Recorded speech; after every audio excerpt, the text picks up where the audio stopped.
And I'll give you a little cue.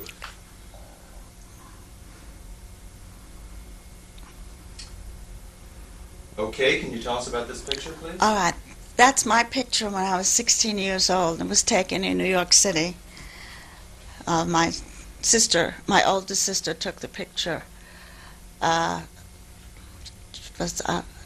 So take what a year picture was of just I didn't have too many photographs of myself, so they took the picture. And it's been a sort of a picture that's being used throughout the family. All my children have the pictures. My nieces and my nephews. It's in a lot of different houses. I'm very surprised to find it in different parts of the country. Okay, what year was the picture Huh? taken? What year was the picture? Let's see. I was 16. Tell us about this, please. Tell us about this, please. Okay. This picture was taken in Germany in 1934, 1935. And this is myself. I'm the person in the middle. And to the right is my older sister Gertrude, and to the left is my middle sister Mariana. And this was taken, it was our last picture, group picture like that, taken in Germany that we had for the family. And what it says, Rot actually means that it's a German for that's the regular photo. So that's why it's written, that's written on there. And that's the only picture we have of, when we were a young picture like that during that period. That was 1934, close to 1934, 1935. And you were which person? Yeah. You're which one? Mm-hmm. Who are you? I'm in the middle. You're in the middle. I'm the youngest, yeah. I was about 4 years old, 4.5 years old. Tell us about this, please. This was our house in Germany, Rutesheim, Pfalz, and we had a store, as you could see, that we had a clothing store, and in the back of the house, we had the cigar factory, but that was closed in the early 1930s, and now at the present time, the city of Rutesheim has made it into a post office, which I have yet to see. It was not our last home when we were in Rutesheim, because we were forced to. We had sold the house, and we had the people wanted to move in, and we had to leave. So we had to live. We lived somewhere else in our last few weeks in Rutesheim. But most of my parents' lives and my sisters' lives we lived in my life. We lived in that house. Okay. Are you in the photograph? No, that's No. not. I don't know what that photograph. I'm not in the photograph, Those and I aren't, don't know who the family photo. I members. don't even know who that is really. Okay. Tell us about this, please. This is Rutesheim, 1935. And that's my handwriting, and the one on the right, the woman on the right is my mother, Okay. and the child on the left is me. It was my 5th birthday party, and in the courtyard of the house, and there's the neighbors, and then there's a neighbor next to my mother, and next to that is my sister Marion, and another neighbor, and the man who's sticking out, that's my father. You can see that's my father. That's right. That's right. And you're on the left, third, And that's me. That's third right. from the Yes, left. that's you. right. Okay. It's my 5th birthday party, and in the courtyard, and was outside, and it was very nice. And I remember I got a scooter for a present, and it was a joyous occasion, That's the only picture in the family we have of that particular, occasion. And that's all I could say about it. I mean, it was just a nice remembrance. 5 seconds. Who are all the children? Can you tell us that, Ursula? Are they friends? Okay. Okay. There was someone else in there. I'm trying to see if I find it. She's a woman who was worked for us, but she was just like one of the family. And I thought somehow that she might be in it, maybe in the back there. She might be the one that's in the back there. And I have Behind another your picture mother, of you her in there. There's another picture that I have over there that you might. Okay, what's her name? Her name was Ketcher. Kathy. Okay. But Ketcher, we called her Ketcher. That was her name. And she was very close to the family. And she was very, very, very disturbed when all this what were problems that we had, with the Nazis and all that, what I related to before. So that she came to visit us in Germany later when we came back to Germany. I'll show you. I have pictures of that. Okay. Tell us about this, please. Okay. This is 1988. After we returned, after all these years, we returned to Rutesheim, and the mayor took me throughout the house to see the house, and to tell me that they're going to make it into a post office. And I looked at all these specific places that I had all these memories, and this was one of the memories that, as you saw the picture in 1935, I saw this is what it looked like after all those years. I also looked at the stairs, and I went upstairs to look at and looked at the rest of the courtyard to see that it was very difficult to see it, except that it really hadn't changed that much. I mean, it was still the courtyard was still there, but all these different things happened to all of us and all these people. Tell us about this, please. As I mentioned earlier in my talk, is that my mother was trying to get my father out of prison, and my sisters and myself were waiting at the train station for my parents to come back. And it was the most difficult part of my young life. After all, I was only 8 years old, and I didn't know whether I was going to see my parents again.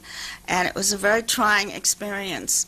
And the first thing I did in 1988, when I came to Rutesheim, was go to that particular spot and take a picture, and I just sat there and cried.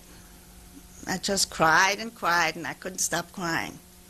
And my sister was with me, and she felt the same way. My middle sister was with me at the time, and we almost like relived our experiences by, having that particular thing. And so that picture is very valuable to me because it has a lot of, very emotional ties. Okay. Yeah, that was part of it. This is what we saw while we were sitting there waiting, looking around and trying to make the minutes, go faster.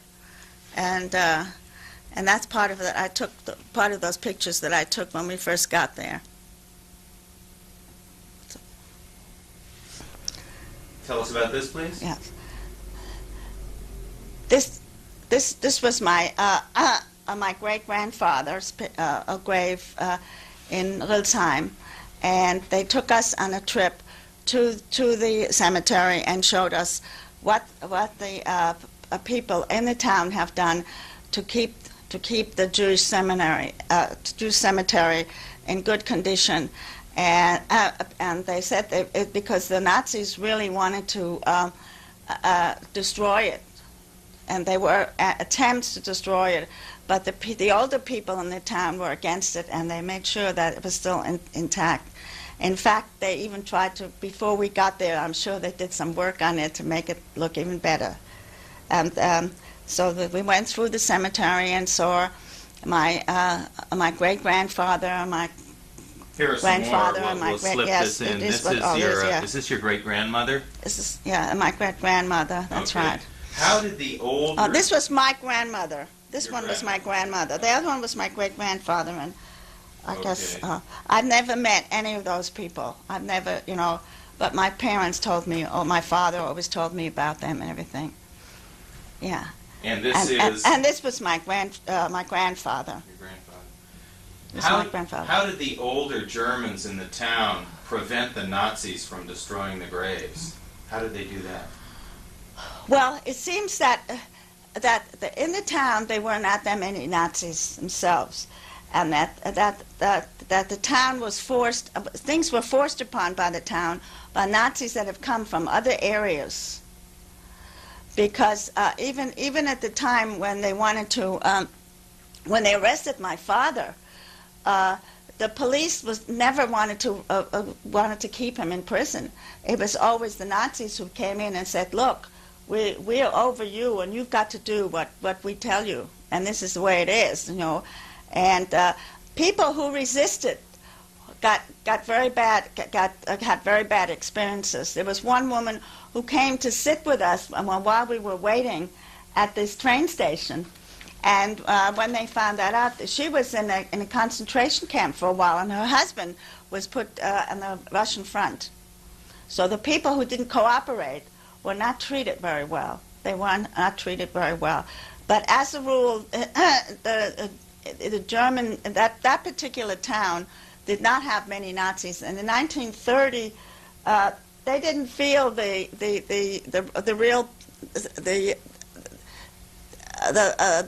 bad parts or anything until very late 1938, because the town was just a normal town, and they just lived their lives, and there was Germans and the Jews were assimilated in the town, and were very well thought of, and everything was fine. And it was not until the Nazis came in to there were factories nearby. And the factories brought other people also, the fact that they were building up their Wehrmacht, and so that's what happened.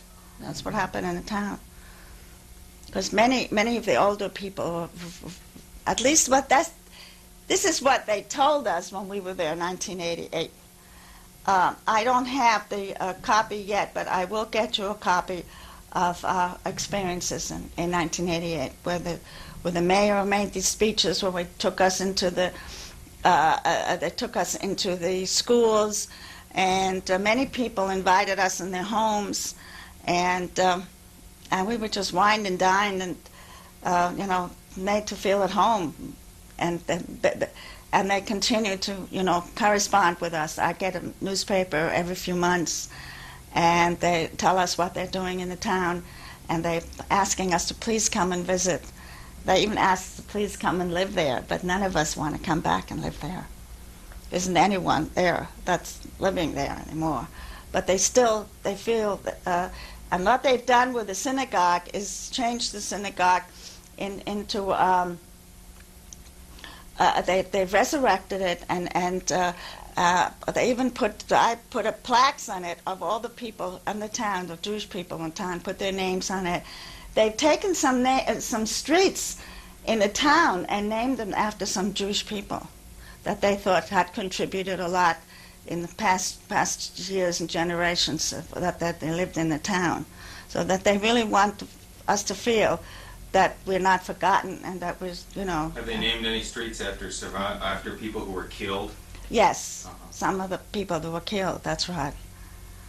That's what they've been doing.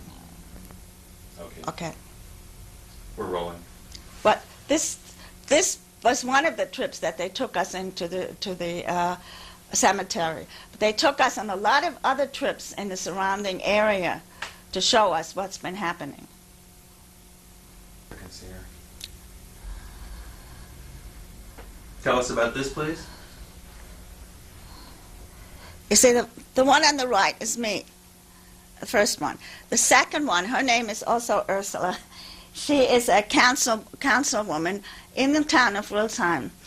And I became really good friends with her. She told me she was very very friendly, and told me all about what she's doing and what they're doing for the town. And then there's the mayor was at another table, And this was actually the farewell dinner. I think this was the farewell dinner. And what they have done in the farewell dinner is many people in the town brought food for us, for special food, but they wanted to share with us, at this particular thing. And there was entertainment, and there were speeches, and it was a very moving thing because they had, for a whole week, they have really treated us excellent, because I never thought I would ever go back to Germany or that I ever wanted to see anyone. And yet here I was, and I had my feelings were completely turned around because they were so nice and so wonderful to us.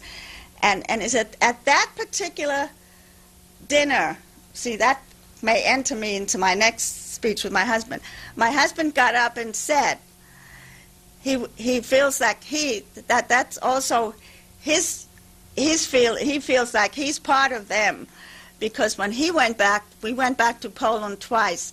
We never got any feeling of anyone in Poland gave us a feeling that we were welcome as Jews to come back, and we were fearful even admitting that we were Jews when we were in Poland. But here we were able to get up and make him feel at home, and so he felt that he accepted my heritage as well as, he felt very strong. And that was my husband's last trip, because he died 6 months after that. So he was very emotional when he spoke during that particular thing. And I think that might be in my tape. How many people were in your group? In this group that were invited back to Rutesheim? How many what? How many were there? How many people were invited back? Oh, okay. There were.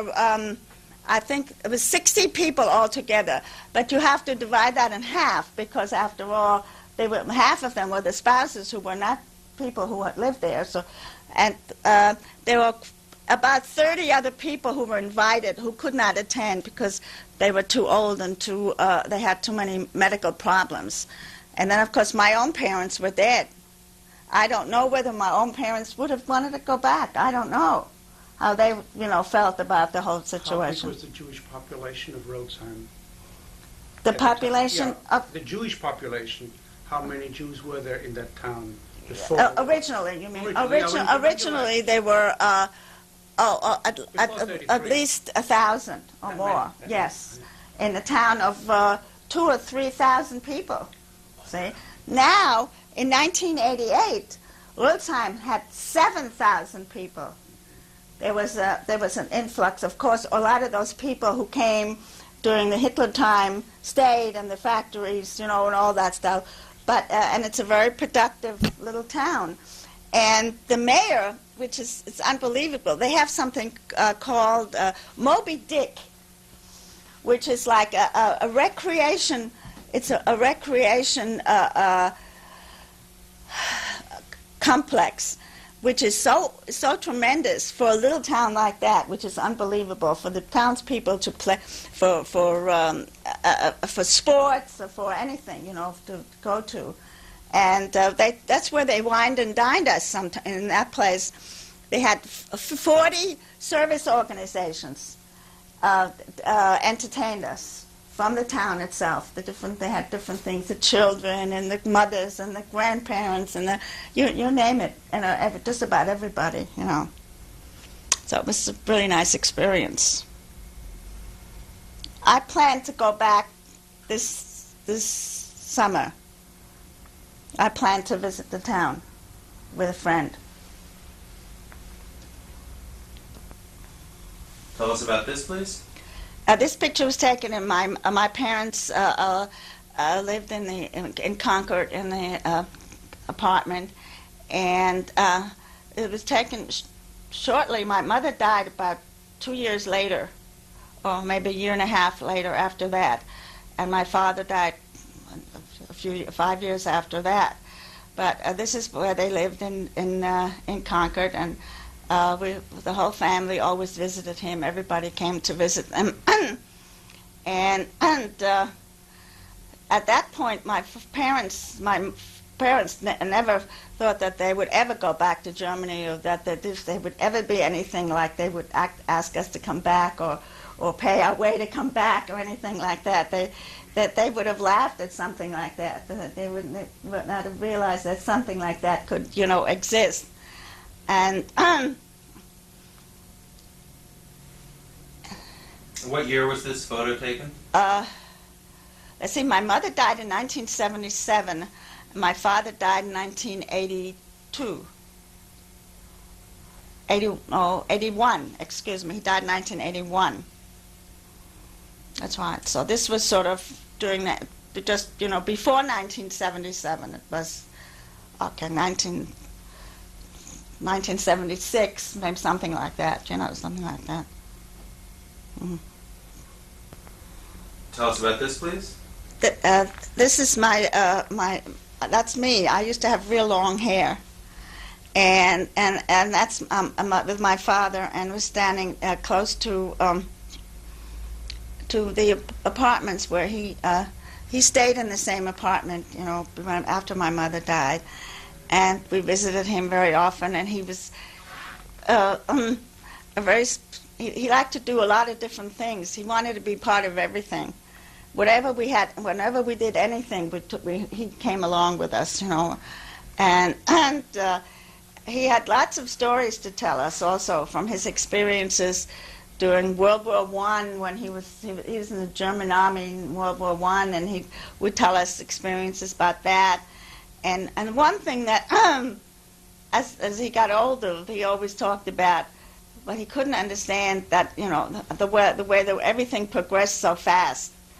Like when he was first a young man, there was people were just barely driving cars and things like that, and how things, the whole thing just blew his mind. As he got older, though, he kept talking about about all those things a lot, and we didn't talk much about the Holocaust, about all those things. We didn't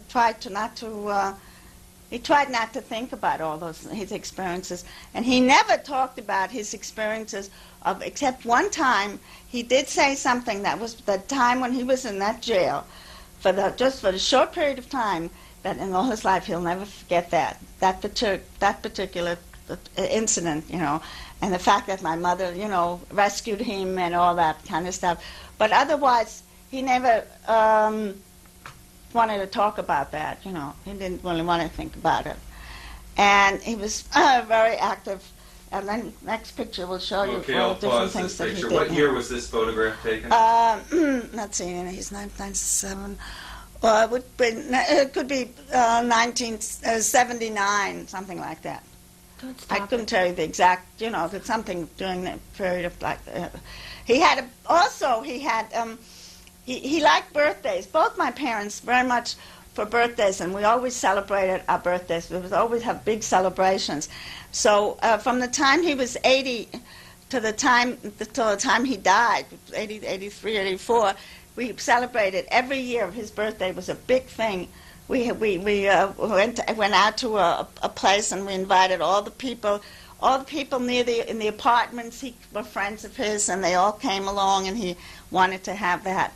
And all this time, a German government has supported him, because because he was a veteran of World War I, he lost an eye, and they supported him financially. So he had to give him the chance to live in the apartment, to have a housekeeper, and to live, to live well, and to do the things that he wanted to do. And that made him very, very happy. And he didn't have to depend on any of his children. And he could be an independent person, and he liked that feeling very much. Ursula, how did your mother... How did your mother get your father out of jail? Did you ever find out how your mother actually, what she said to them, what she did? Yes, that's in the tape. It's in the tape of what I told you, and it's also, I gave you one of the tapes that I gave you. It's in my mother's own words. She tells you in that particular tape exactly what she did, and she went to the the man who was in charge, not the Nazi, but these policemen, and she talked to him, and he just made it his business that he said, okay, you got your point, and he called two people, and they were SS men, and she walked between the two of them. She talks about walking between those two SS men, and they went to get my father out of the jail where they had taken him, and then they went to see. We met them then at the railroad station. So you have my version as a child. I was only 8 and a half years old, and you have my mother's version on the tapes. On her own tape, on her words. Was there an exchange of money? Do you know? Did she give them money? No, she did not give them money. She just said, here's a man who gave his eye for your country, and he still has shrapnel wounds on his arm, and he did everything for your country. And look at the way you're treating him now. And you give him that much support to at least let him go now. And they said okay. And they, that particular person was a man from the town, and he had the feeling that she was right, and he let him go. She just happened to hit somebody who had a little human feeling, it was luck. It was just luck. Because I think, we always think that they could have just put her in prison too, and just forgotten the whole thing, We didn't, if there was it was the Nazis themselves, how some of them felt. So it was just a question of what individual that you talk to, Tell us about this picture, please. Tell us about this picture. Okay, this is, I believe it's 1979. My daughter, Judy, graduated at a nursing school in the University of California in San Francisco. Up on the hill, way up on the hill, they had this capping, what they call capping. And she chose to have her grandfather be the one to cap her. And he was delighted. He was very happy to do that. And so he was the one who capped her at that, and then that made her officially an RN, and a nurse. And then we had a big party up there, and he enjoyed. It was a great joy for my father also. It's a great joy for all of us,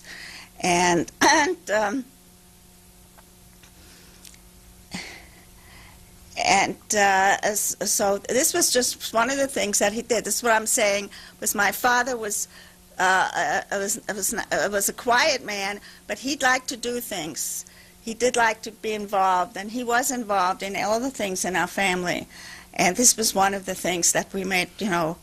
Her being capped, and he also went to her graduation, and to my other children's graduation, and he was always, always into all that. And he met, and he also saw some of his own great grandchildren too. He never met Eric, but he met my grandson, who's in England now, Sean, and that was probably the only great grandchild he met before he died, And so he was a good family man. I was very close to my father, and he did a lot of things for me in my life. And he also when I first came to this country, he had to take care of me because my mother had to go to work, and he couldn't get work at first, and so I was still a young child, and he really was a mother and father to me both at different times, so I was very close to him.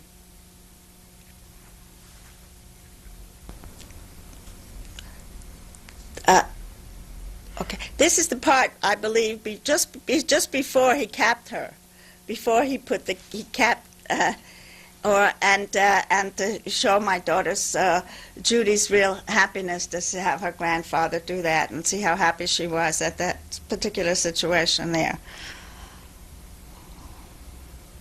Okay. Yeah, this is Landau. This is in Landau, Germany. She was a student with my sister Gertrude, and they've been friends for many years. She came over to the United States to visit us a few times, and so when we came over, before we went to Rutesheim, we went to visit her, and she wined and dined us and took us around, and then she drove us into Rutesheim to start when we were... She's a German woman. Yes, she's a German woman. This is what, she's never been married. She's a spinster. She's just, she's a very, very friendly person. A very friendly person, and so you see how friendly, that was a very nice picture of her, And so I've called her. What's her name?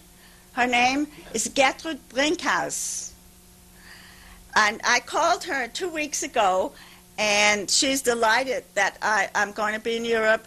And I told her that I might come to visit her, that I'll call her from England, and she said she'd be very happy to have me come and visit her, and that she would be glad to take me back to Rutesheim to visit some people, and because Landau and Rutesheim are not that far apart. Okay. Okay. This couple used to work in our. With us in our house. I don't know exactly what they were doing, but they were very close. She used to take care of me when I was a little girl, and she was very, very, very emotional when she saw me. She's the first person who saw me when we got to Rutesheim, and they invited us to their house several times. We were there for dinner, and they gave us gifts, and I took pictures. I took these pictures and I made copies and I sent it to them. It's copies of us, And I haven't. The first Christmas I sent them all Christmas cards and everything, but I haven't really kept up a lot of correspondence because I really don't write German very well. And I think my sisters are more able to do that than myself because my middle sister taught German in high school, and my older sister was really, graduated in Germany, so that they knew the language much, much more than I did. So, but they were very, very nice to us, and we enjoyed, they went with us on excursions, and they took us out, and we offered them to come, if they ever want to come to the United States, that we would be glad to, take them around and visit them like that. What are the names of these people? I can't remember them. I don't remember their names right now.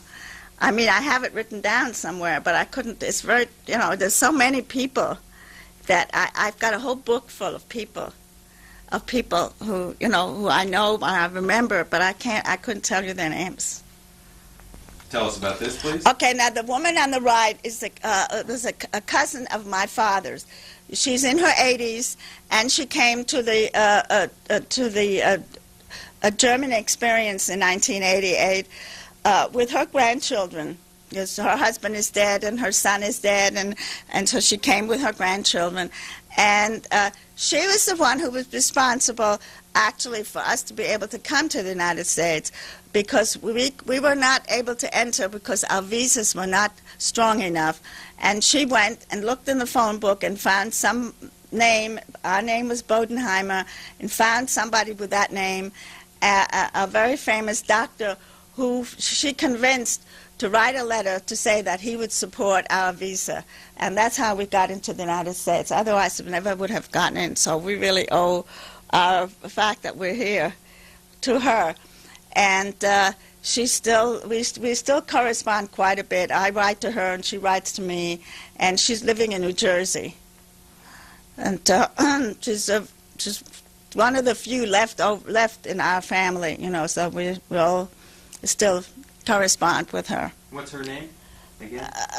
Her name is Voos. Her last name is Voos. Voos. Voos. And her first name again? I can't I know her really well, and I can't think of her first name. Well, it'll come to me. Maybe later. I'll tell you later. Anytime. Okay. Okay, now this is my cousin who was, it was a family. They came from Landau. Her name is Irmgard. Her name was Irmgard. Irmgard was her first name. And she, he came to the United States. His father sent him to the United States when earlier, before the rest of the family, but the mother and father perished in the Holocaust. And he was a soldier in the United States, and the Germans captured him. And they knew that he was not, because he was up in an airplane where he had very bad eyesight. They knew that he probably was some kind of an intelligence, you know. But he never told them that. He said, no, I'm an American, I was born in America, you know, and stuff like that. But somehow his sister and his mother and father didn't, you know, they died in the Holocaust. And they, probably Theresienstadt, I think they died in the concentration camp. Okay. This picture is in the Jewish community in Landau, stating that she is a Holocaust, you know, that she died.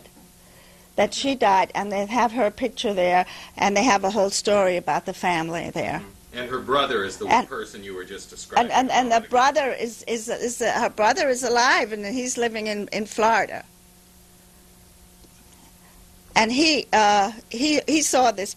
Maybe he might have even put that picture there. I don't know. You know how we got the picture, how we saw that. But I happened to walk through that thing, and I saw that picture, and I was taken aback. And you know, that was somebody in our family. You know, Gunsberger, her name is. Irmgard Gunsberger. Okay. That's her name. Did you know her very well? I don't know. I was 8 years old when I came to this country. As a child, how much didn't know her that well. But I knew her brother because he lived with us in the United States. He was here in the United States, and he lived with us, so I knew him, you see. And I remember the parents. But, you know, as a child, you know, you might have known them, but not as an adult. I didn't know them, you know. So that's, I know it's difficult to. Okay. Okay. This was their house in Landau, where they lived. This is where they lived, and her brother and all of them lived together, and. Finally, of course, the Nazis took it over because they put the people in a concentration camp, and in 1988, they had made 5 apartments in that house. There were 5 apartments in that one house that used to be their house. It's a beautiful house, and it's situated right across a park, and there's a beautiful park, and it's just a beautiful scene, you know. It's just kind of a sad situation about what's happened to all these people. Okay. Okay, she was very close to the family. She used to live with our family. She took care of us as children, as almost like, you know, and she was a housekeeper, and she just was part of the family. Anyhow, what happened in 1988 when she found out that we were in Rutesheim? She was not living in Rutesheim anymore at the time, and she traveled from wherever she was and came to visit us in the hotel. And it was a very moving experience, and she was very emotional. We were all very emotional, my sisters and myself. And she brought us each, she had made some beautiful embroidery for each of us and gave us each, you know, the piece of embroidery. And she just told us how much she missed us, and she was so sorry what's happened in the world. And it was just such a terrible world that these things happen. And she asked us all kinds of things about our parents. How did they live? And, you know, because she hadn't, you know, that was all gone, a world that was all gone, and she was just a very sad person, you know. And it was very moving.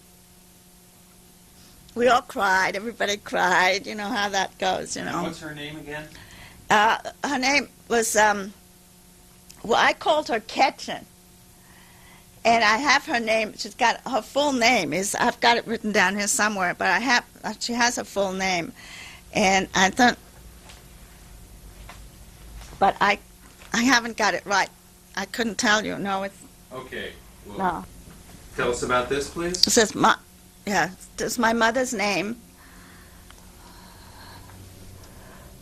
Martha Bodenheimer. See, yeah. Okay. She died in 1977. And that picture has a brother on it from Brazil, and his wife. And your mother is the person. And my standing mother's the one in the middle. That's right. Yeah, I didn't have a picture for my father. And they tell you all the different times to light the candle the night before, and when to light the candle for, then when is the yard side for the for my mother. Okay. That's Eric Bodenheimer, yeah. Then he died in 1981 in February, and that's okay. That's And all how right. old was he? About 10 seconds. You can start. I'll give you a cue.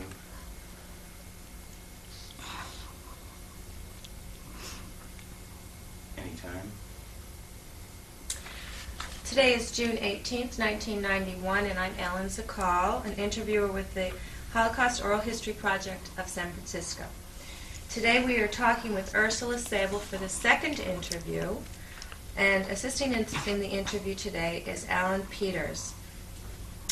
Ursula, in your first interview you covered your life, your experiences in Germany, and now we would like you to share with us your husband's experiences. And in beginning, would you like to tell us firstly how wind up by saying how the Holocaust experience affected your life? Well, the Holocaust affected my life in many ways. Number one, it left me with a disability, a hearing disability, which already affected my life somewhat, before anything else, and so that particular disability helped me never to forget. I mean, maybe other people might forget things, but I can't forget because it's something that's with me daily, the rest of my life. And so one of the things that, besides my hearing disability, I feel is that it has affected me. It's made me a much more sensitive person about the needs of people and of nations and all just people living in general, and has made me much more. In some ways, I'd say almost too sensitive sometimes, because I was always afraid that it could happen again. Like if things happened in this country that were bad, certain things, people lost certain rights and things like that, and it always brought me back what could happen to people if they let that happen. So it has made me somewhat of a fighter for people's rights and for my own right too. And I've tried to install that in my children's lives too. And we've tried to. My husband and I have brought just having to bring my husband into this. With my husband is Herman Sabel. We are married in 1950. And he felt the same way because of all of his losses. Because all the losses, because he lost his whole family. He lost everyone except his sister and his mother. And so it was always inside of him also. And so between the two of us, we were very, very sensitive, and we didn't want our children to forget forget these things either. And we related our stories, or we told them about, all these things for many, many times from the time they were growing up. And all of our children have that feeling, I think, that they want people to have the right to live right and everything like that. So that's one of the things that I think the Holocaust has done for us, And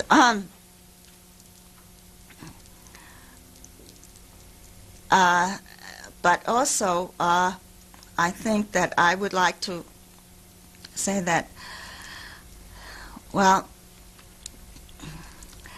my children have even shown a lot of these things too in their lives, that they have felt that people were wronged, and they have wanted to fight for people's rights too. So that has made us very proud as parents to know that we've sort of helped them to carry on for what we've been carrying on, sort of like a third generation kind of a, thing that we're doing. At least we tried to do that, we tried to do that. And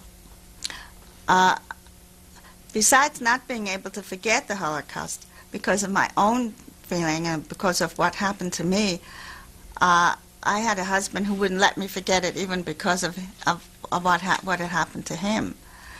And he went so far that sometimes I didn't even want to see the program, or I didn't even want to see it myself, because I thought that it would upset me too much, that I couldn't, it was too much already for me to bear sometimes, and that I wanted to forget it, to forget the whole thing, really, because he felt so bad about it that my husband came here, came to this country when he was 12 years old, and he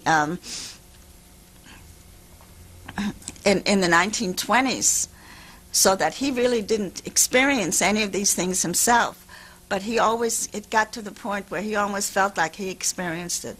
He read everything, he listened to everything, and he sometimes even felt so bad that he thought he couldn't believe that he was alive and they were all dead, and he said that many, many times.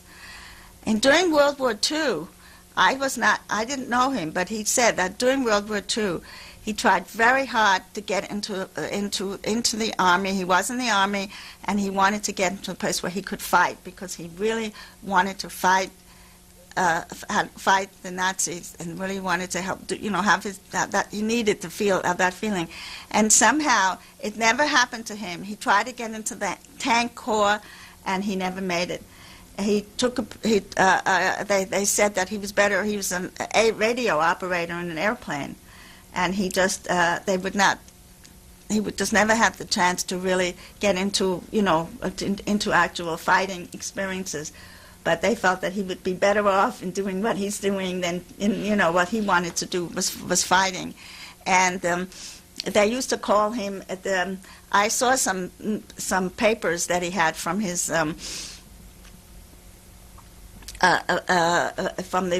When he was in the army, they called him Fighting Joe, or Fighting something, because he would fight all the people, even in his place, that were with him in the army. He fought discrimination in the army.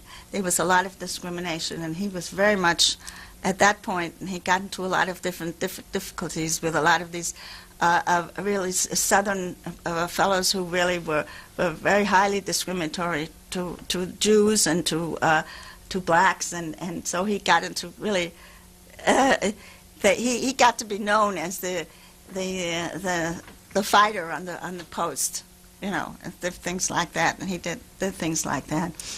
So this just gives you an idea what kind of person that he was, that he really wanted to do all those things, and it wasn't until we went on a trip in 1981.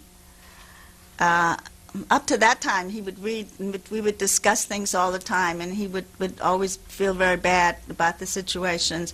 And his mother also was very, very, very disturbed by the situation, because they lost their whole family. Here they were here, and the next minute their whole family was gone, and there was no more family left.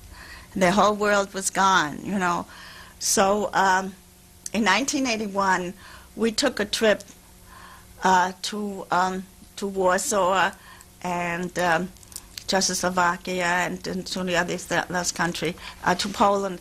And my husband decided that he was going to see what he could find over in Poland, what he could find himself. So we got to Warsaw, and we left the group, and we took a taxi, and we got to Białystok, and he said to the driver, directed the driver. This was 50 years later. That was 50 years ago that he had left Poland, and he knew after 50 years he directed the taxi driver exactly where to go and what streets to stop, and he did that, and that was just really unbelievable. Even the taxi driver couldn't believe it, that he gave him directions how to, the streets, and okay, so we were there, okay, but those houses weren't there anymore. They weren't there anymore. And he had this memory about this big tall clock. There was a clock, and there was this and that, and so we were in the area, but it wasn't there anymore. Who do we talk to? Everybody looked at us very funny. He tried to talk to them in Polish. People just shied away. They didn't want to talk to you. It was just a terrible experience, and it was like cloak and dagger. He said, pose for me, make believe you're posing, and I'll take a picture of you, and at the same time, then I can find out, and stuff like that. So finally, we went into a museum. The museum was exactly where, about 2 blocks from where their house used to be. And in the museum, he talked to one of these women there, and she says, I'll get somebody in touch with you. See, he spoke Polish, so he was able to, And she called somebody, and a man came to speak to us, and that man spoke Polish and German. I talked to him in German, he talked to him in Polish. He was not Jewish. And this man says, come, I'm going to take you somewhere. I'm going to show you what happened during the war and things like that. And so he took us to this place, and he said, I will later on, we can show that in the pictures later on. He took us to this place, and he said, this was the biggest synagogue in Białystok. And here is a plaque right there, and he showed us this plaque in Yiddish, and my husband was able to read Yiddish, and he said, here there were maybe between 1,500 to 2,000 people burned in this synagogue. That was, when I talk about it, I even get very upset myself. And he said, and they went into the synagogue to pray, and they fired it, and they just, burned these people in there. And the thing that was even worse than ever was that this great possibility that they were his families, because it was so close. They lived right nearby here, but down there, and that many of them could have been his own family. His 8 sisters and 8 uncles and their wives and their children, his grandparents, his cousins. I don't know. I don't know how many there were. There may have been 50 or 70 in the family, in their family was living in that, in that particular, and that was just. It was just. I mean, we were kind of in a shock, and then the man. Then my husband says, well, he wants to go and look around. So he looked around and to see if there was any buildings left, any buildings that were anywhere. And at that time in 1981, the only buildings that was left was all in pieces. It was just little rubble of buildings. That buildings were. And it seemed what happened that. The Germans came in immediately. As soon as they came in, they knocked on the door, rounded out the people. Some of them they killed them right while they were there, and just pulled them out and or took them to this, who knows, took them to that synagogue, and they just came in brutally just to kill everybody at that point when they came in at that particular time. And that was later in the 1940s. It must have been in about 1941 or something, during that period, 1940, yeah. And so we went. We did have from New York.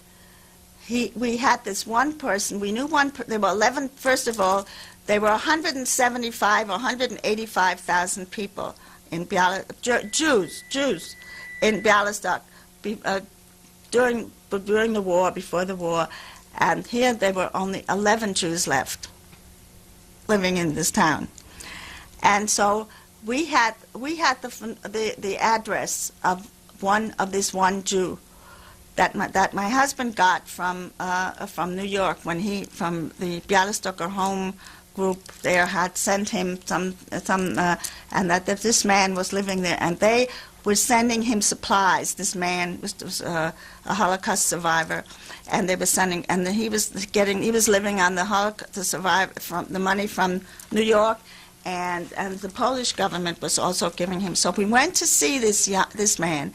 He's about 55, 60 years old, and he lived in this little tiny apartment, and he lived by himself, and I guess he had lost his family or like that.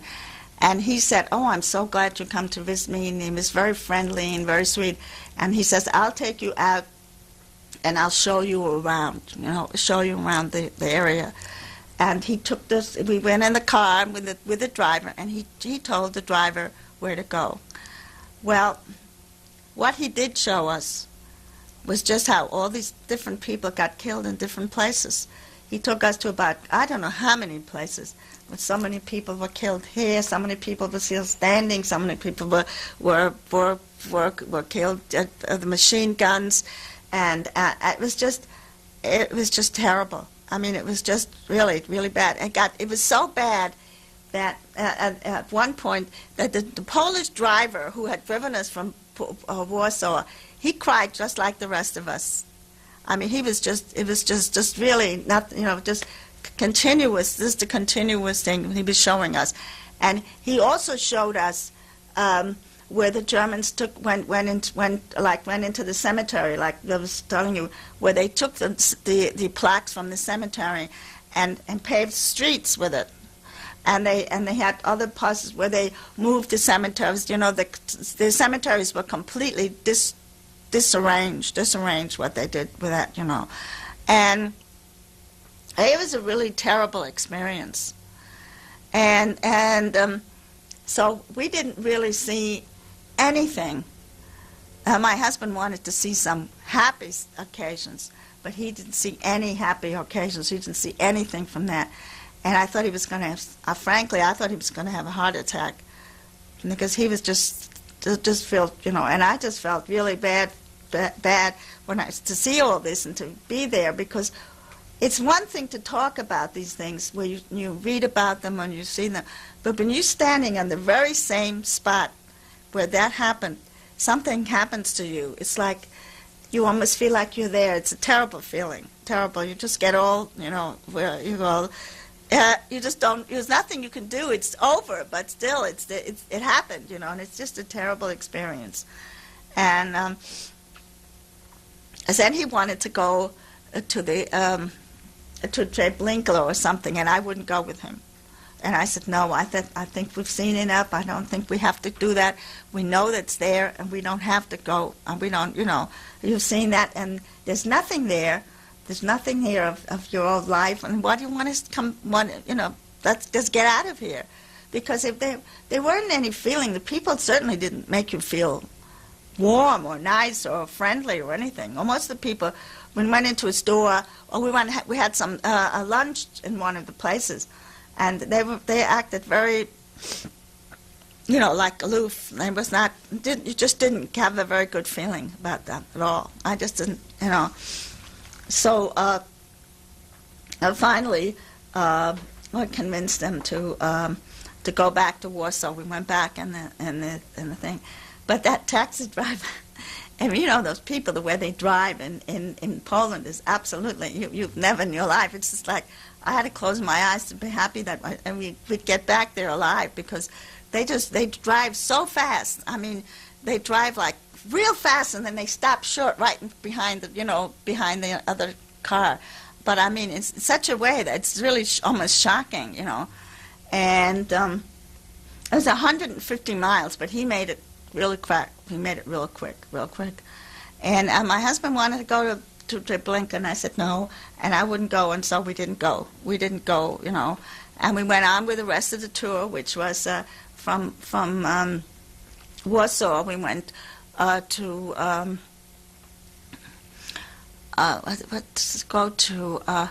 we went to Czechoslovakia and to some of the other countries, Hungary and a few other countries, in that trip. That was in 1981, okay? And my husband was very dissatisfied with the trip because he felt that he wanted to see something positive and he didn't see anything. All he saw was death, and he felt that there must have been something that was not so terrible that he could remember of his life, So consequently, in 1985, we made another trip. Now, this was a completely different trip, okay? This trip, we went to England, and from Brussels, we took a bus, and the bus took us 1,400 miles throughout Europe. It covered Poland, it covered Czechoslovakia, it covered the Soviet Union, it covered. It was a big, long trip, 85% of the people at the end of that trip were sick, but we weren't.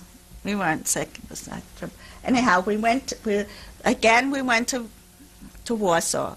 We were in Warsaw again. Again, we took a taxi. We left them. And this time, he was not going to get in touch with any survivors. He didn't want to go to survivors. He wanted to go and see something of his life. He just wanted to see. So he asked again, directed the driver, told him where to go. We left the driver, and we just took a walk. And he and I walked through Białystok. He showed me where he was born, where the house was, and one of those houses is still standing, and where there was a river, and the river is now covered over with, they covered the river with cobblestones. But there was a big change from 1981 to 1985. There weren't any more rubble of things like that, and they were big, high, tall buildings by this time. You couldn't recognize the city anymore. It was not the same city. It's certainly not the Jewish city it was before. It was a complete city which is completely different, and it lost all its whatever it had, all during those years, which I showed some pictures that you see what it looked like before, But the thing that always stood, and it was there even in 1981 and was there in 1985, was the Catholic Church. The Catholic Church was still the same Catholic Church. They were still standing the same way. In fact, we were there on a Sunday, and he remembered that when he was a boy, but it looked that they even had, when the people came out, it was almost looked like, the same. And then there was the other church that he remembered was up the hill, and we went up the hill. We walked.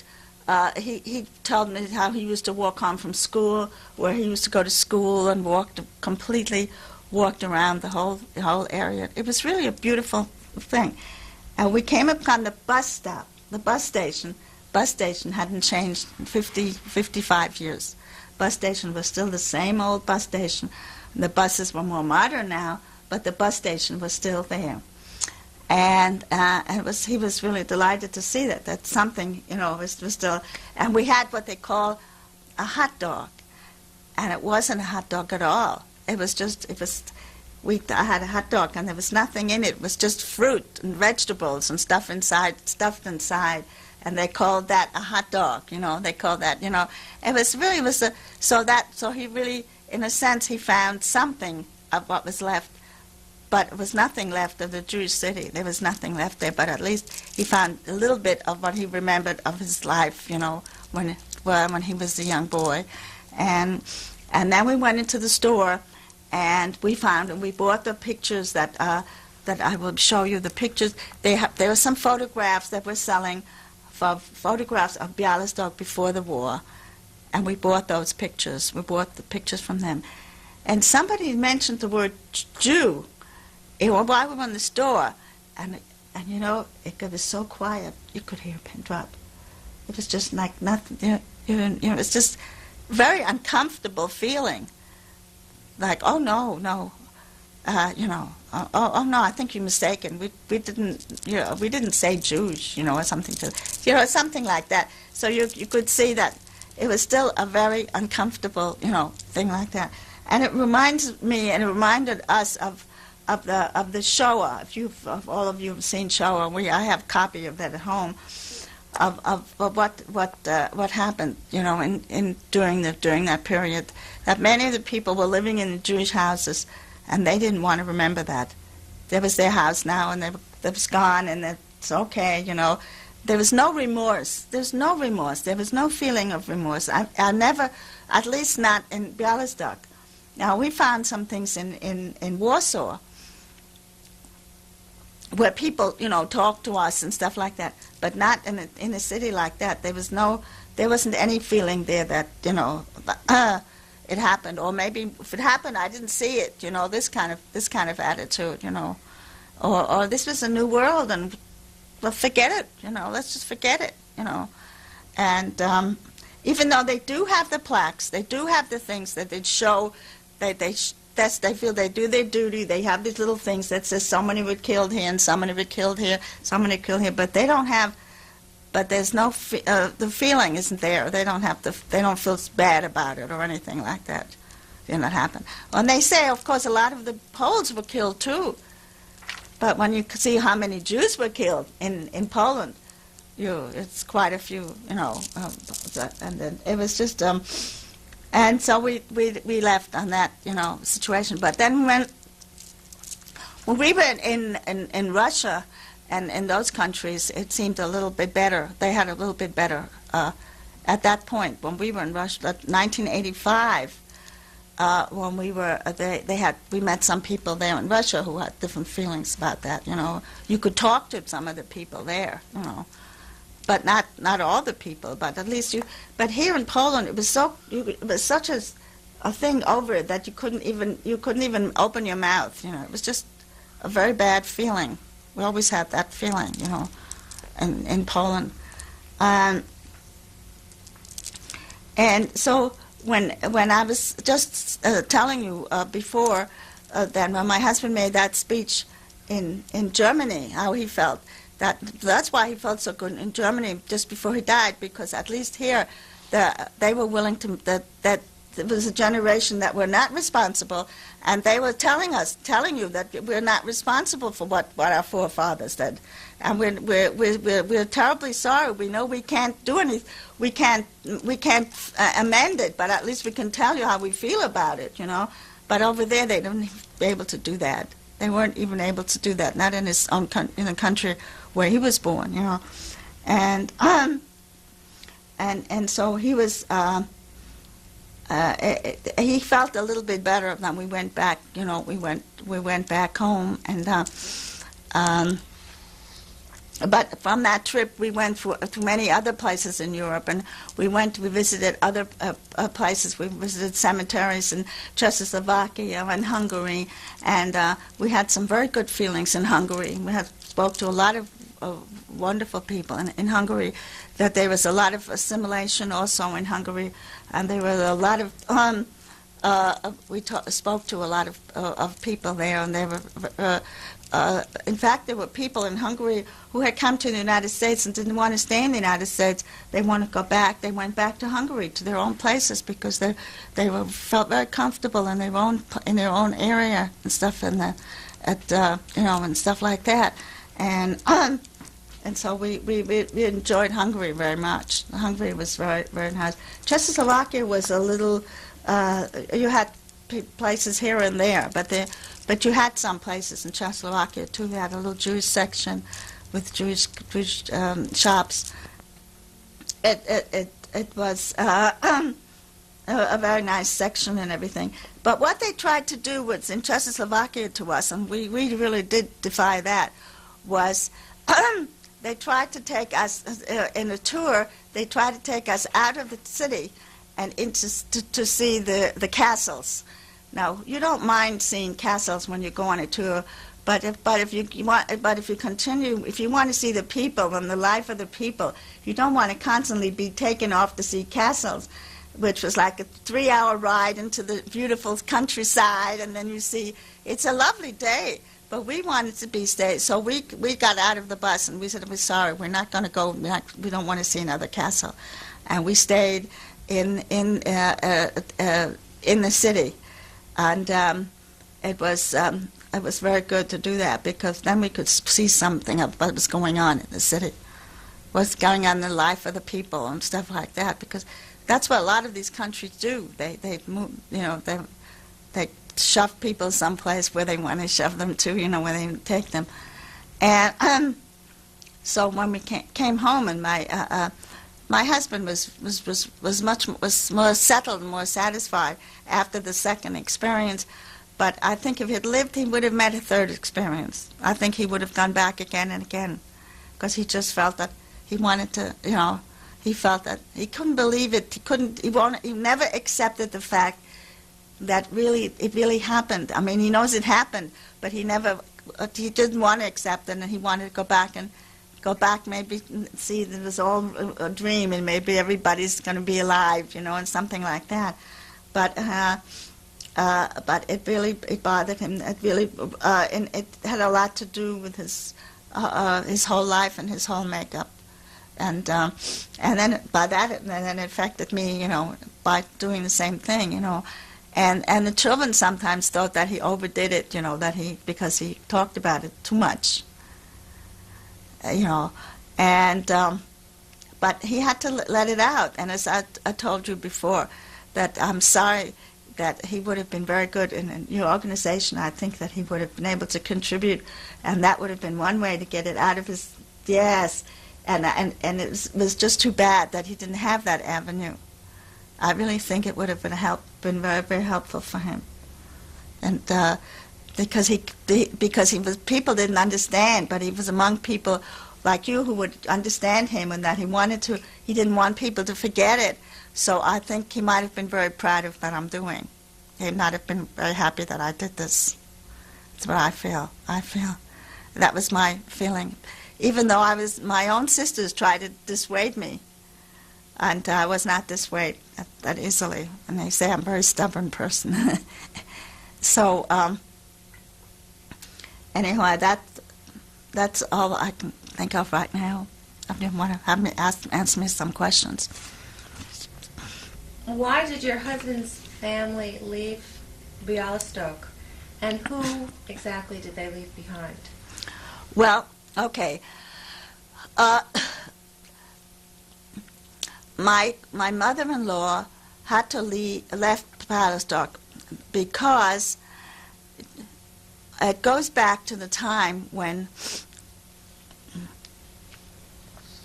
during the World War I, or before World War I, or during World War I, her husband was instructed into the army in Bialystok, okay, and he was. And what happened? You see, what Poland has always been known for discrimination. In fact, I think Hitler probably learned from Poland is that during they inducted these Jewish men into the army, examined them, and they were naked down to their pants, and left them out for 5 hours in the freezing below zero weather until they were ready for the next phase. They examined them, and then they want to come back, and by that time most of them, a good deal of them had colds and gotten sick, and that's where my husband's father died from from having a cold and getting, and this was almost like a concentration camp, wasn't, to a certain extent, what they did to these people. See, so having lost a husband, my mother-in-law lost her husband, and she had just given birth to my husband, and she was pregnant with another child, and here she was, and without a husband, with two small children, and had her, but she had many people in the family. She had her mother and father, who owned this great big vegetable store, and so they helped them. They helped her with business, and she had a little business of her own, and she tried to make a go of it, but it was just one thing after another. She had a robbery, and it was very difficult, because the Jews did not assimilate in at least not in Bialystok, maybe in other cities, but in Bialystok the Jews lived in the Jewish section, and the other part, non-Jews lived in the non-Jewish section, and so they it was very difficult for her to make a living and her mother tried to get her marry some other man or something like that. Well, apparently it didn't work out too well. She did marry a man, but didn't like him, and she threw him out right afterwards. She told us this later. She's 92 now. That she threw him out, and she might be telling you all these things. Anyhow, what happened was during that period. So finally, she told her parents, "Look, you've got the money. Let me go. Let me go to the United States. Let me leave here." So they said, "Okay." So she went to the United States, and she left her two children, which was my husband and his sister, in Bialystok with the grandparents. And she left, and they went, and she came to the United States, and she became a seamstress and started working, and she met her a man who was actually had been her neighbor in Bialystok, and they married him. And when they were married, and this was during the Depression, the money was very difficult to come by. They finally got enough money together to bring the children. They bring the children to the United States, and they brought my husband and his sister to the United States. This was a period of 5 years that my husband and his sister were with the grandparents, and it was a very difficult time. And I would say that my husband and his sister never forgave their mother for doing that. Then, even though they wouldn't have been alive if she hadn't, done this kind of thing. But still, it created a terrible rift in the family and in the relationship. And I don't think it was ever was able, brought back together again. Even to this day, it's still there between my husband's sister and his mother. There's no closeness, no feeling. There's the feeling that they never be able to. It's just, I don't understand it, but it's just really terrible. I find that very, very, very bad. Anyhow, what happened was, after 5 years, the children came to the United States. So during those 5 years, they were in Bialystok with 8 aunts and uncles, who some of them were just getting married, and some of them were, and the grandparents had a store, and they had all these children, and they had to work, and there really wasn't enough time. There wasn't somebody there who was just taking care of them. They were sort of running amok, and they didn't have all the help and all the kindness that children should be getting. It was really very bad time for them, for that growing up period. So, but by the time my husband was 12, and my sister-in-law was 10, they came to the United States, and I think they were pretty disturbed kids by that time, because have been through all this, and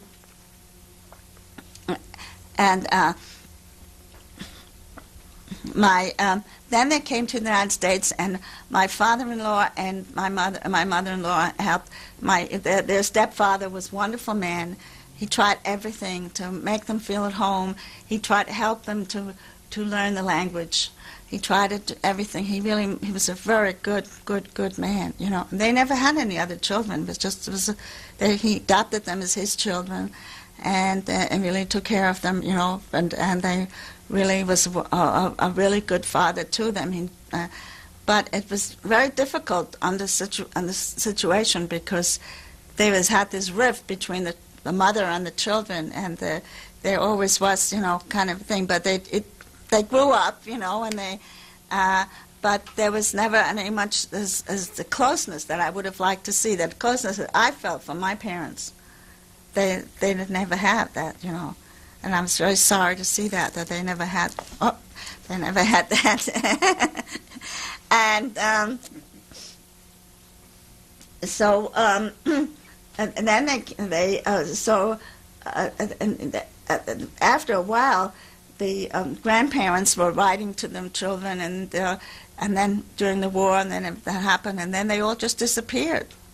You see, so that's what the children remember. That's what my husband and his sister remembered, all these different situations and all these sisters, and these were all their family, and that they had all just perished like that. You know, it was just all, you know, died from, you know, and some of them were just beginning in life. They were just, you know, starting to, young people were just starting to have children, and there was some small children too that were, you know, that were perished. All the, you know, it was 8 aunts and uncles, and the grandparents, and they were cousins, and they were even cousins that came from some other little town that my husband remembered, that he went during the summers. They used to go to this little town outside of Bialystok, where they used to go on vacation and stuff like that.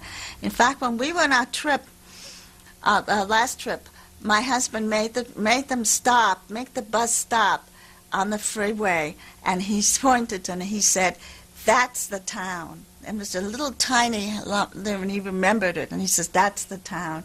But they wouldn't go there. I wish they would have been able to drive there. But he could see it. That was the little town that he remembered, where they had the summer, you know, thing like that. So, you know, so then the kids grew up. You know, my husband and my sister-in-law grew up, and my husband was in the army. But see, when he was in the army during the war, that's when he wanted so desperately, as I said, he wanted to go to fight, you know, at that time. And they just wouldn't let him, you know, fight. He also tried to fight. Before he was 21, he tried to join in Spain. He tried to fight the Nazis in Spain, and his mother wouldn't sign the thing. But he was under 21, and in order to leave the country and to go fight in Spain, his mother. But you see, again, his mother did. I can't blame her, because if she signed it, he wouldn't have been living. He wouldn't have been my husband, because the friend that he was going to go with died in Spain, in the Spanish Civil War, and so you see, his feeling of what started very early, already in the Spanish Civil War, that he wanted to fight the Nazis. So he had never forgotten the Holocaust. So when all this was going on, and he knew the Holocaust was going on, people didn't believe it. See, it took a long time for people to even believe that something like that really happened, especially in this country. And so he was very active during his younger years, doing all this kind of stuff. He was very, very active, and very, you know. That's how I met him, in fact, because he was active. He was active in the labor in New York, in the labor department, and I was in the young Judeas, the young children. You know, we were 12 years apart, so I was still 12 years younger than him. So that's how we met, and he took care of the office and made sure that we behaved ourselves. And that's how we met. See? So it was a political, you know, thing that we actually met.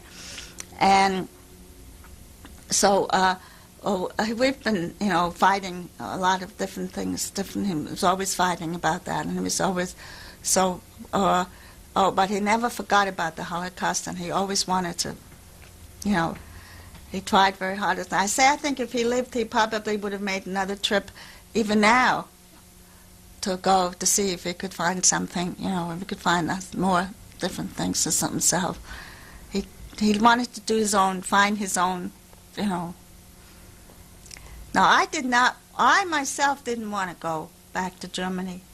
I didn't want to do anything. I wanted to forget Germany as far as, in fact, I even forgot the language. That was my main trouble, that for a while I refused to speak the language. And I even said that even came from there. So that there was years later then when they finally wrote to me and asked me to come to Germany.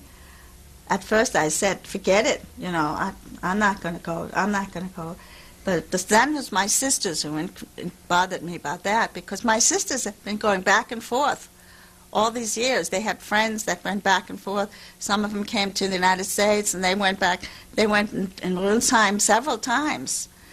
But I was never there. I was never, never wanted to go there. And now I have a feeling that I want to go.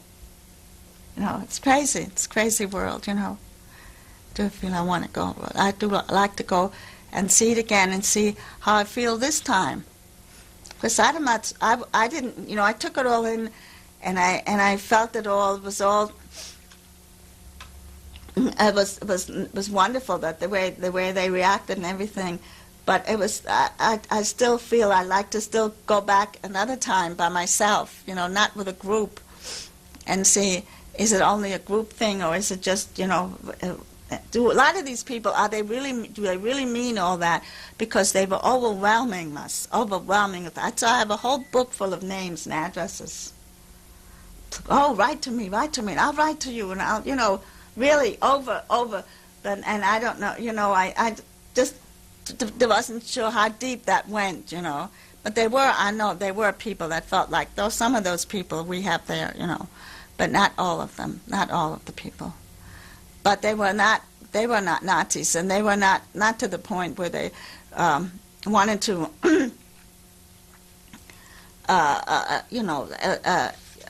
live in your houses and we're glad that you're gone, or none of those feelings. In fact, when we lived in Germany, and we had a clothing store. Well, there was only 2 clothing stores in the town, and when we went there, that last time my husband and I went there, the people, the owners of the clothing store, they were the ones who treated us the nicest, and they said they missed us. They had no more competition, and there's the whole generation from the older woman to the and they were very, very, very openly and very friendly. But again, of course, no more competition means that it was very good for them. I mean, you can't say that it was bad for them, But still, the fact that they were very nice. They did treat us very nice, But, well, I don't know what else to say right now. What are some of the memories that your husband shared of his childhood? What? Some of the memories that your husband shared of his childhood in Bialystok. Yeah, my husband had some had some bad feelings, some things in his childhood, because they were sort of battered around and with the relatives, and they were at that time there were a lot of the aunts. There were 3 or 4 aunts that were just getting married, and they were all interested in their own interests, and he had the little brats running around, and they've had to, taking away their things for themselves, the different things that they were getting married, and they wanted to do this and they wanted to do that, and so there were some pictures there of some. He had quite a few aunts. One aunt was very aloof, and she wanted all the attention in the family, and she didn't like any attention being given to anybody else. So it was kind of a hard situation for the children. Who are these little kids running around, and stuff like that. And their grandparents were very angry with her and said, these are my grandchildren. How can you say that? But they said, but I'm your daughter. Why don't you treat me better? Or, this kind of thing, because they... They had, and then it was difficult for the schooling, to get him in the right schooling, but they did. He was in the Cheder over there. He was in a very good school, progressive schools. He was in a progressive school in Europe, and that did help him, and it helped him throughout his life, because he always was interested in reading, and they really created a real good, wonderful feeling about reading and stuff like that. So when he came to the United States, he read and read and read as much as he could read, In fact, he didn't even like the schooling in the United States. He just wanted to read. He would go out and he used to play hooky and read, like read Shaw and read all these things. And then my husband was a completely self-educated person. He didn't graduate high school, but he passed the college equivalency test very easily. So you could see he passed it, and he was able to do it because he was very well read, and he also could write very well. And what he really needed, and I tried my best to encourage him, was that he was too hard on himself. He didn't think he was good enough, and really, when you look at other people, he was damn good, and he should have written some of that stuff and not thrown it away. He would write, and they would say, "Oh, it's awful," and they would throw it away. Stuff like that. I would read, and I said, "Oh God, don't do that," So he did write some things, and I'd like to. I meant to bring that, to show you some. He started writing a little story about his experiences in Europe, and because he felt he had so many of them, and he had experiences of also here in this country. There was a lot of discrimination against Jews where he was, and he got into a lot of fights. Got into a lot of fights as a young boy here in the United States, because he was whenever anybody ever mentioned anything about Jews or something, he would just, he would fight. And he did that in the army, too. He fought the big, tall guys, My husband's small, but he was not afraid of them. They was used to, he would like to do all those kind of things. But did he share any more about the Jewish life, which he Well, experienced as a young boy? You mentioned the Cheder he was part of, but what else? he went to Cheder, but he was not. His Jewish life, he was not. He really did not. As far as religiously, he was not religious. In fact, he got into a lot of trouble because he was not religious, because he made fun of some of the things that were going on when he was. That's one of the experiences that he had when he was. They would sit in the synagogue, and they would have these discussions, and he would sit there and he said, "Oh," and he would make fun of it, and they got mad at him and pulled him by the ear and gave him a few little, because you can't do things like that. That's not right, And he didn't take it seriously, the religion. He really did not. He took more of the political, and he had more politically inclined, and he didn't, he was not at all. In fact, it's one of the things that we evaluated later in our life, was that we didn't have enough of that, and we were sorry that we had more religious training to our children, because the only one of my daughters is really married a Jew, and that's my daughter Judy is the only one who really is, and she feels that she didn't have much of a background, of religious background that I've given her, and my other two are not at all religious at all. I'm not at all involved in my. They've gone into other things. In fact, my children went into the Maharaji and all these other cults and all these other things that I was involved with. That I had to fight them to get them out of it, and so that and my daughter Rose has her own religion. They don't consider themselves not Jewish, but they're still not. But they don't go to synagogue, or they don't do don't go anywhere. But we had all the holidays. we observed all the holidays, but not in a Jewish way. We, as a cultural, we gave him the cultural background, and that's what we felt about. We sometimes felt bad that we didn't give him more than that because they spread out because it spread out so fast and everything like that. No, I said my husband didn't feel that. More I felt that.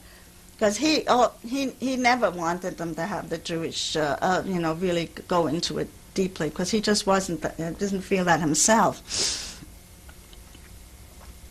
But so that was, You Excuse me, could you hang on to your questions till the end? Because I wanted to ask you about your husband's paternal side. What happened to them? Who? His paternal side. His father died. Yes. Was he in contact with his paternal side of the family? Well, the only, let's see, okay, they're the only ones that were, most of them died, you see. When his father died, did he have grandparents were those grandparents alive? Brothers and sisters? I'm speaking before the Holocaust. Well, okay. I think he had a grandparent in the United States. He had one grandparent in the United States, that's right.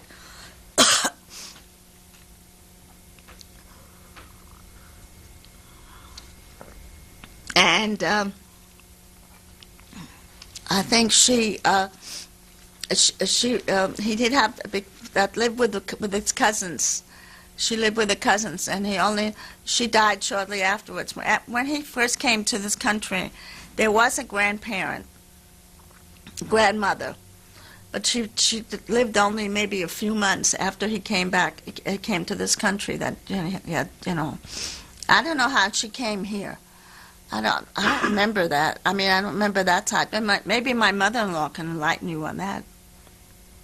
She couldn't tell you much more about that, because I hear so many stories. She tells me, my mother-in-law, she tells me a million different stories, and I get very confused sometimes. There wasn't Uncle Sam, okay? His father's brother, that's right. His father's brother is called Uncle Sam. And he was in this country. He was a very eccentric man. He was a jeweler, and he made up his own jewelry. He was able to make up, to fix jewels, to fix the jewelry. He was a jewelry able to do the jewelry, and he made the tools, the jewelry tools. He was the founder of all those jewelry tools, actually, and he came to the United States, and he married, and he had a daughter, and this daughter I've met her. She's living in Baltimore, and his daughter had two children, had two girls,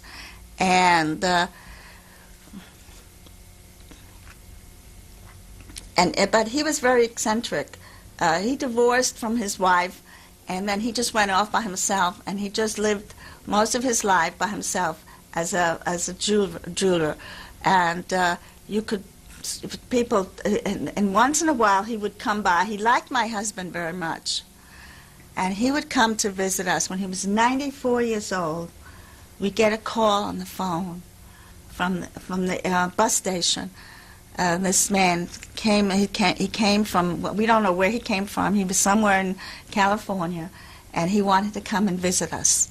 So he came to visit us, and he didn't have a suitcase. He had a paper bag with him, and he was wearing slippers, and he was very a difficult man. It was very, I'm telling you, and we called him Uncle Sam, and he came to the house, and he brought everybody. He had little gifts that he brought, and he always bought things. He would buy things, and he wouldn't sell them.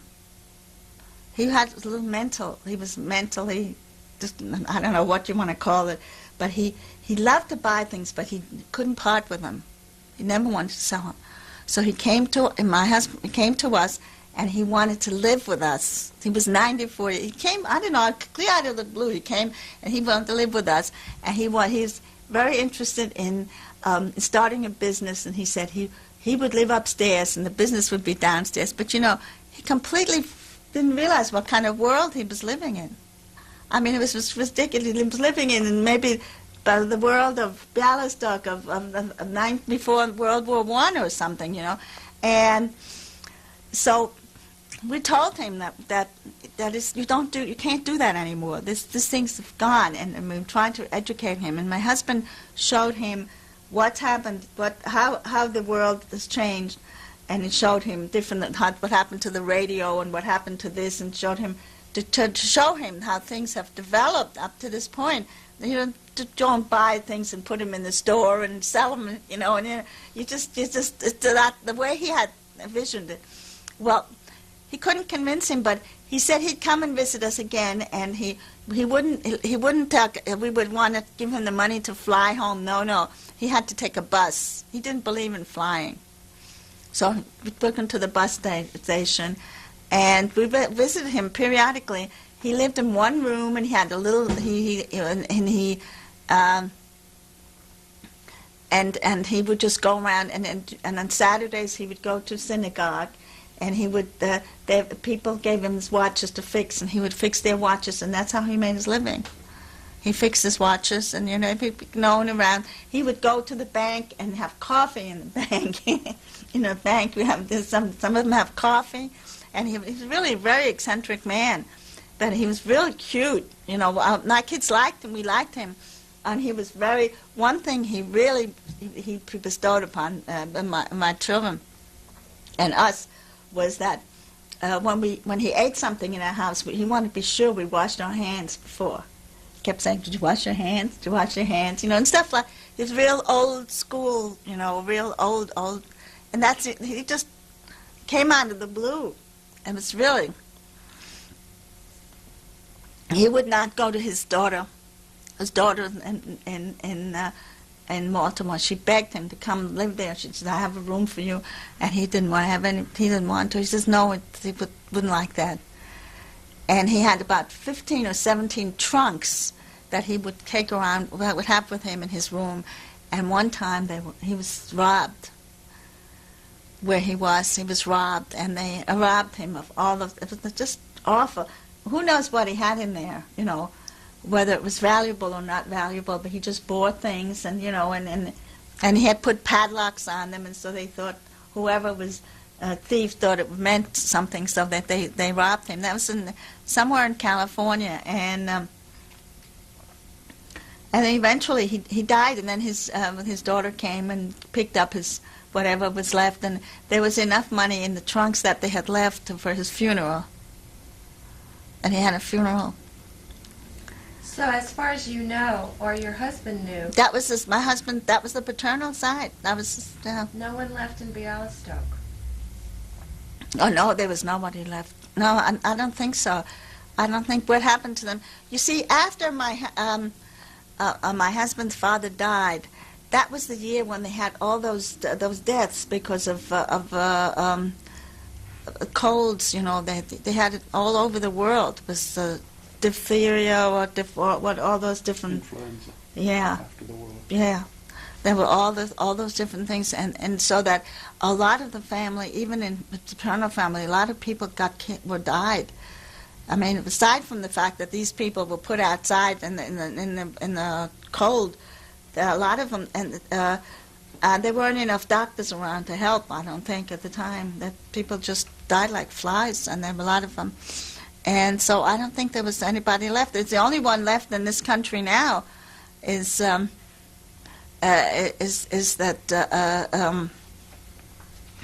his sister, his daughter, the daughter of my Uncle Sam, you know, the daughter, and her children. You see, Uncle Sam didn't want to see his daughters, he didn't want to see his grandchildren or his children. And he didn't want, he just left them, and he didn't want to see them. And they were very sad because they really wanted him to come, and after he died, they wanted them, there was just, he just left them, and that was it, and he didn't want to have any part of them. And they all live in Baltimore, in Baltimore. I don't really, I know them, but not, they're not too well. I wanted to ask you about the correspondence, and the correspondence from Bialystok that your husband and his mother received. Were there signs in the correspondence leading up to a crisis, or did they just stop?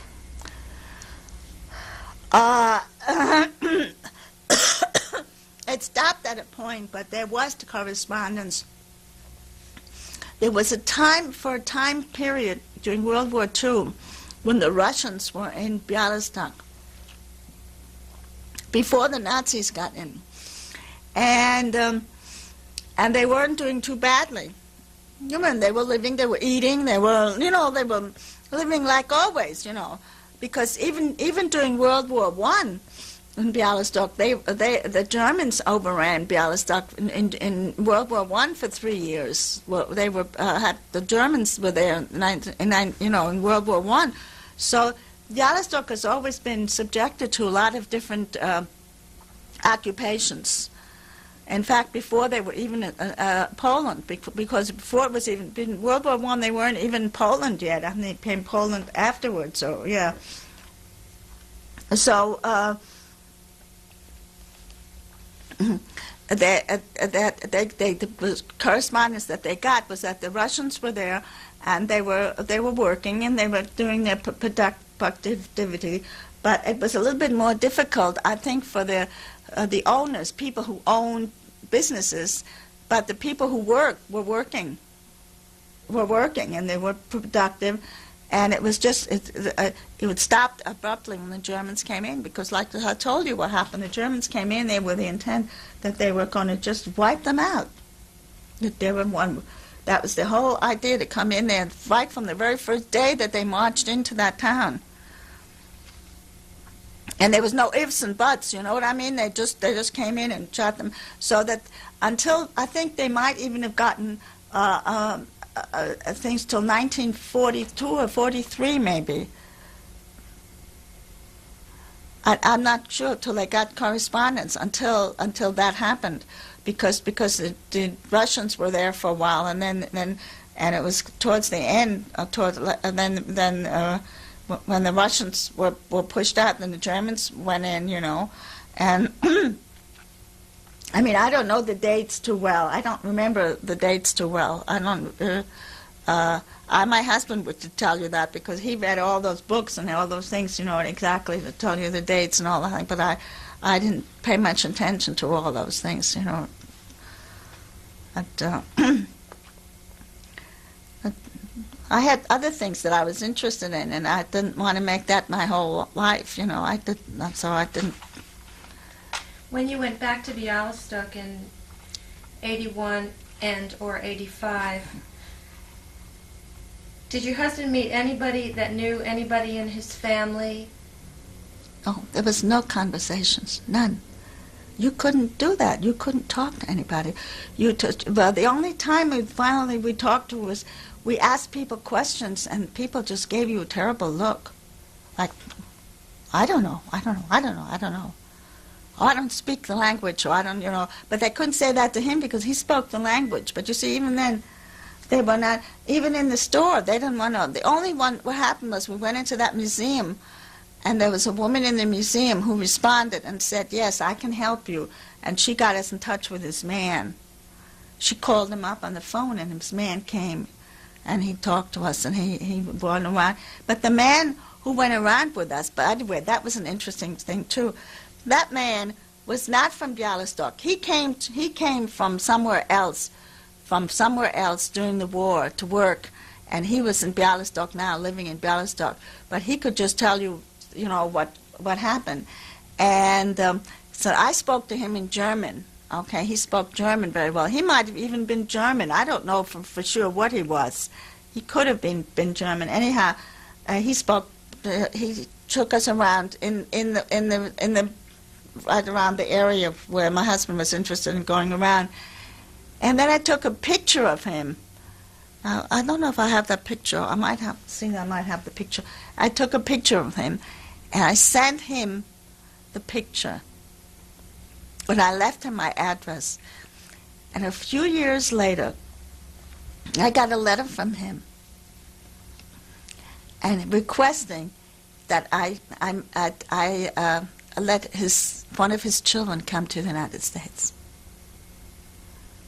I mean, clear out of the blue, would I have this? And I didn't think that I wanted to do that. After I had, because I didn't find that there was such love or such, I didn't get that feeling that this was some very nice, friendly person. That now they were trying to introduce me by giving him his name, and he wanted me to ultimate responsibility to have somebody come to the United States. I don't know. For all I know, he was a Nazi or something. I don't know. Was he asking you to sponsor and pay for this child? Yeah, or to sponsor the child. It was a very peculiar.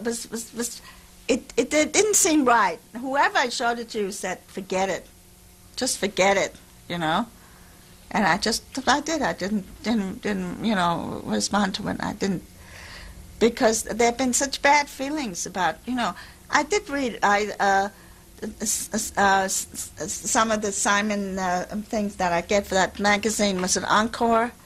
That that magazine that I get from the Simon. Yeah. They where the Bialystok survivors went back into Poland and were killed. Were actually killed, but trying to go back into their own. So there was that feeling, and you could almost feel it. It was a very thin line, and you could feel that. You couldn't ask somebody, "Well, do you remember who was here or what happened here?" And then the only thing that guy could show us that there were 2,000 people burned there in a synagogue. That wasn't showing us very much. That was already known, but at least, but, so it, now, you see, Warsaw was more an enlightened town, and I think you have more different people in Warsaw, but we didn't spend that much time in Warsaw because he always wanted to go to Bialystok, see. So,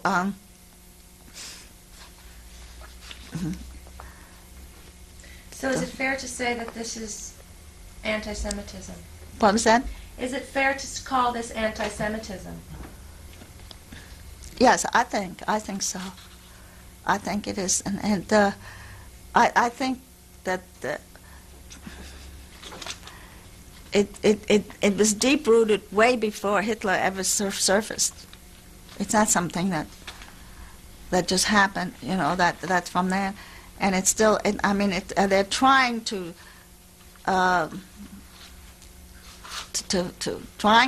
do something about it, but it's still there.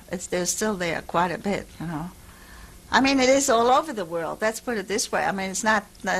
There's still some in Germany too. There's some rooted in Germany. Some Nazis, I'm sure. Not all the Nazis got in the neck, and there are a lot of people, but. About the whole idea of anti-Semitism, goes back so far in Poland, of the Jews, many, many years ago. And then all the things that they've done, and they've just, and that a lot of them were, even the Jews who escaped the concentration camp and went into the woods, and they had trouble with the Poles. Some of them could have escaped, could have been alive, because they couldn't, because they had trouble with the Poles. Some of them were gunned down by the Poles. So when you go into a country like that, you feel you don't know. It's a question. You're not really sure. Did your husband speak of anti-Semitism in his childhood? Definitely. Oh yeah, you couldn't. Oh yeah, you had to be very careful as a child. Oh, it's the Jews stuck there with the Jews. You didn't have any non-Jewish friends. It was very, very rarely that you had non-Jewish friends. You know, I mean, you might have had some.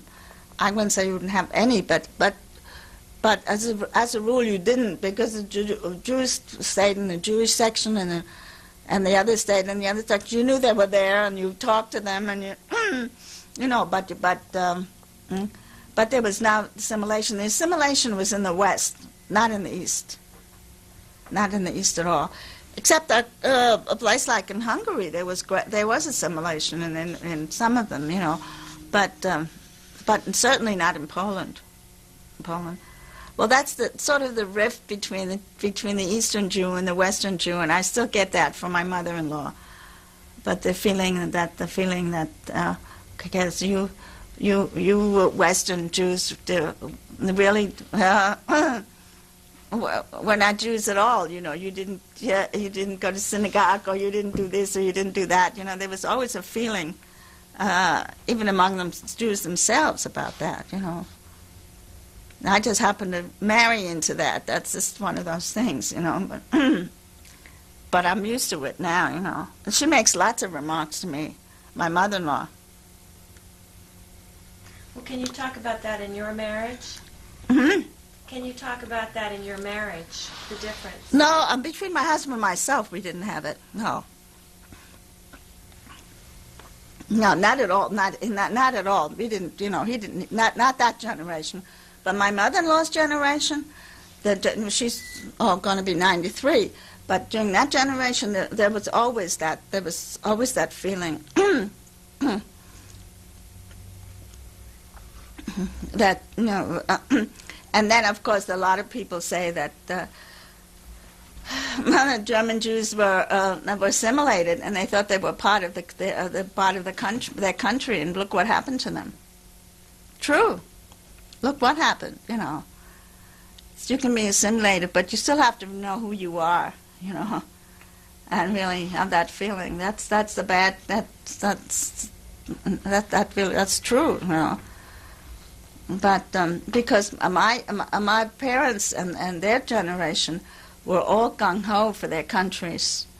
I'd say that was like 50-50. 50% was for the country and 50% was for the Jews.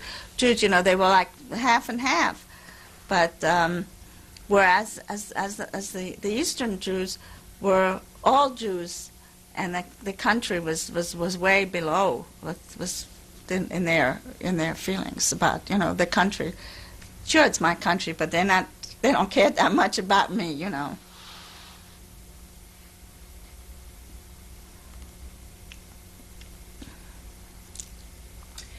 In Bialystok, did you, other than the plaques that you found, were there any memorials about the Holocaust? Any memorials erected for the Jews of that city, since there were so many Jews in that city? Not what I saw. I saw them in Poland and in Warsaw, but not in Bialystok. No. And the feelings in 81 and 85 were similar. Nobody wanted to acknowledge. Well, we didn't acknowledge them in 85. He didn't want to see them. He didn't want to have anything to do with it. He wanted to see a happy sign. I was glad to see that from him, because after all, you know, my husband, since 1983, had cancer, and I didn't want to aggravate any of his problems any more than necessary. So I felt that it was better if he saw a positive aspect of Bialystok. If he looked at, you know, happy times, it would be better for him than to eat himself up. He had plenty of he's being eaten up already in his body, that he didn't need all that, you know. All that thing all the time. And so from my point of view, I didn't mention it, and he didn't mention it. We didn't even go and visit anybody. He didn't want to go. We just walked around the town ourselves, and then we went back to our, you know, and he thought that would have a better feeling. Do you think he found what he wanted to find, whatever he was looking for? Well, he never found what you're looking for. Well, you never can look in any situation. You can never go home again. Not even if you have a normal situation, you won't really go home again. But I think he found maybe he did part of his childhood that, or part of his youth, or something that he found something at least that is still that it's mostly bad, but there was a little good that he still saw, and that he wanted to see, and he just wanted to see that, you know. And I think that's what. So that's what he saw. You know.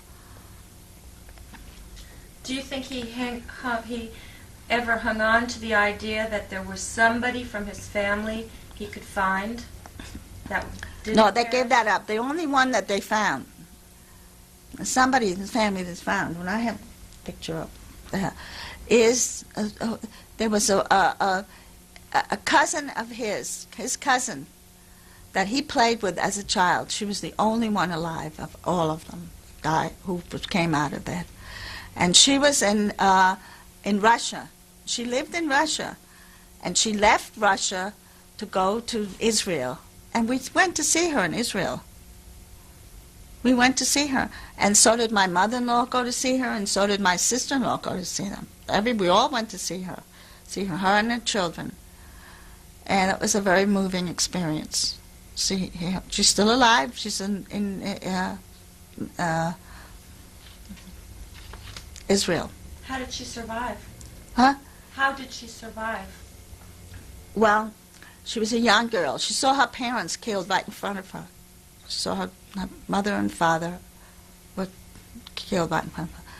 And she was about 15 or 16, and she, I don't know how she escaped. She was in a concentration camp for I don't know how many years she was, and she was rescued by a Russian soldier who became her husband, a Jewish soldier, and he married her.